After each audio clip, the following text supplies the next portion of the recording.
សួស្តីបងប្អូនទាំងអស់គ្នាវិលមកជួបគ្នាសាជាថ្មីម្ដងទៀតហើយជាមួយនឹង Channel ខ្មែរ Power Tool ក្នុងវីដេអូនេះខ្ញុំបាទមានជាប្រភេទផលិតផលរបស់ Makita ជាឈុតកេះថ្មនិងឆ្នាំងសាចំពោះមកប្រអប់នឹងមានលេខកូដ MKP1WA122 ហើយខាងលើគឺលេខកូដ order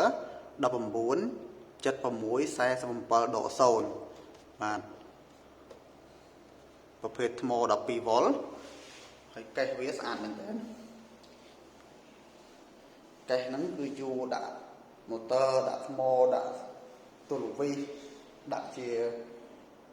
កវីតកែបានគ្រប់យ៉ាងអូខេអញ្ចឹងខ្ញុំនឹងបើកប្រអប់ហ្មងថាក្នុងប្រអប់មានខ្លះ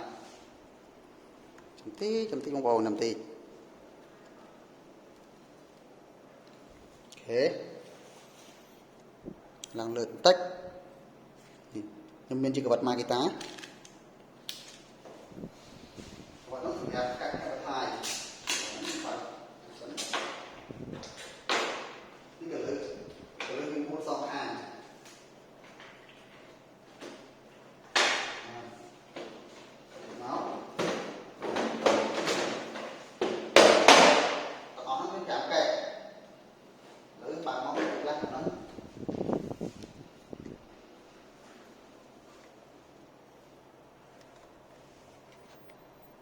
ចំអូខេអញ្ចឹងនៅពេលដែលបើកកេះគឺនៅពេលដែលបើកកេះយើងបើកតែ2នេះបានហើយបើយើងប្រើដើម្បីភ្ជាប់នេះយើងប្រើ4ប្រើលើ4នេះដៃលើនេះ logo brand បើកបានណាបងប្អូននេះមានទឹកថ្លៃ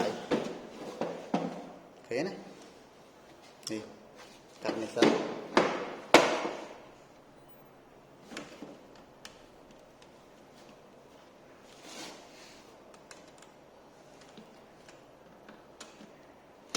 កាច់một đáy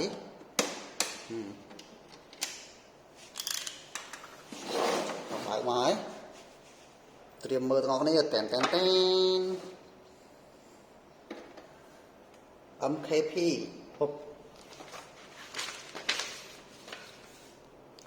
battery charger នេះសភៅបង្ហាញពីការណែនាំនៅក្នុងឈុតហ្នឹងវាមានថ្ម2 ampere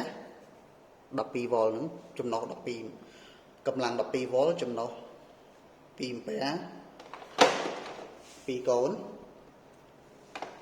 ហើយនឹងឆ្នាំងសាកប្រភេទឆ្នាំងសាកធម្មតាឆ្នាំងសាក 12V ហ្នឹងក៏មានឆ្នាំងសាកលឿននិងសាកយឺតដែរតែឆ្នាំងសាកនេះជាប្រភេទឆ្នាំងសាកធម្មតាបើឆ្នាំងសាកលឿនមានកង្ហាល់ឆ្នាំងសាកធម្មតាលេខកូដ DC 10WD នៅលើឆ្នាំងសាកអង្គទៀតគឺមាននិមិត្តសញ្ញា246និមិត្តសញ្ញា6គួរកត់សម្គាល់ទី1ដោយបានភ្ជាប់ជាមួយអគ្គិសនីទី2ថ្លៃកម្ដៅទី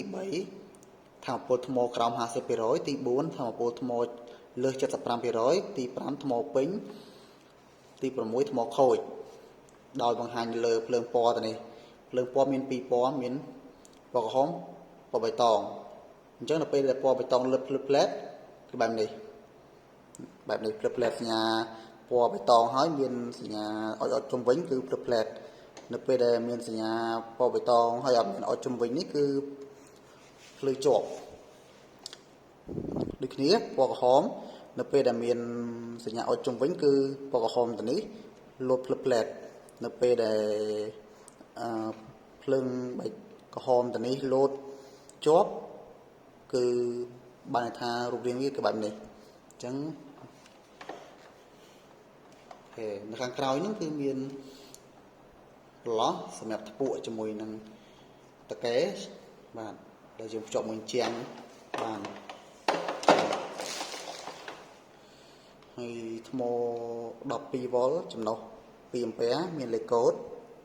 BL1021B ដែល B កតុយនេះសំដៅទៅលើថ្មហ្នឹងគឺមានកន្លែងចុចមើលថាមពលថ្មដែលនៅសល់ហ្នឹងហើយ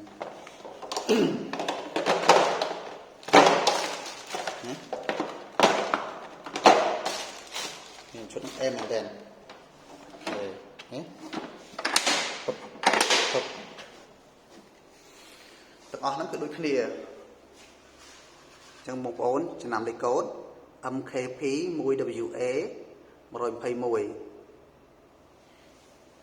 បានទាំងថ្មឆ្នាំងសាកបានទាំងកេះទៀតកេះងាយស្រួលប្រើបាទ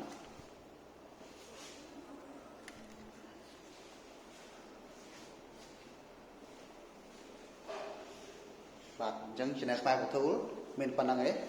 បើសិនជាបងប្អូនចង់បានអ្វីពីខ្មែរ Tool ដូចជាចង់ឲ្យ channel ខ្មែរ Tool ហ្នឹងធ្វើវីដេអូតទៀត complete តាមនៅខាងក្រោមជាមួយនឹង model របស់ Makita បាទអញ្ចឹងសូមអរគុណពេលខ្លះយ៉ាងនិយាយតឡានទៀតហត់និយាយតឡានតិចបាទអធិស្ឋាន